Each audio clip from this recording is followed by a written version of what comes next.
Unombofunga sei muchinyanyo associate ni witchcraft. But even in chikora when I was a Christian, I used to fear. Ndakona munhu akapfeka chisoti chitopi andi mukanje ukuruta unakapfeka. I used to believe kuti ndo vamwe vanosvina matumbu emunhu akafa. Ndo vanhu vaita chichouroyi. Saka I used to kutya kuita interaction now. The nyaya yeuroyi.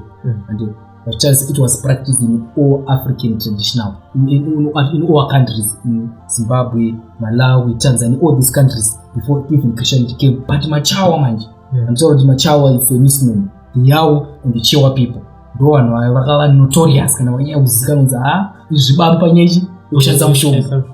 As sure it's true, kuti mshonga yebatwa based on their beliefs, which is belief kuti tofana getting something to protect. Tofana kubata uroyi, tofana kuti shisaka my ancestors akudara kubva Malawi, Mozambique, from the Chewa and the Yao tribe. This is what they used to do. That was their common cultural practice. But when Islam came, Islam abolished witchcraft. Sakanya kuti pawakapinda muno muZimbabwe, and especially pakanya kupinda the Yao ni the Chewa pakapinda muno muZimbabwe around 1930. Wakaitsvaka mabasa. Saka vazhinji vacho vakapinda muno muZimbabwe vangogamuchira Islam zvepamusoro zvizvi.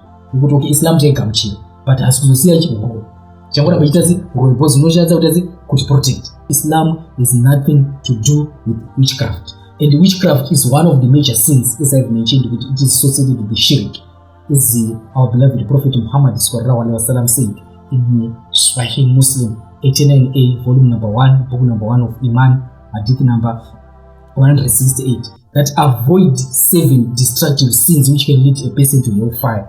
Number 1 is associating partners with God. Number 2, it's the magic or witchcraft or black magic. To summon evil, and to harm other people or to manipulate my faith. So who teaches magic? The magic is taught by no one except Satan himself. All those who practice magic, whether they are Christians, because even in Christian churches they are there, whether they are Christians, whether they are Muslims, or Malawi, the Yahweh, the Chewa, all those people who practice black magic, they are automatic Satanists and they have nothing to do with Islam.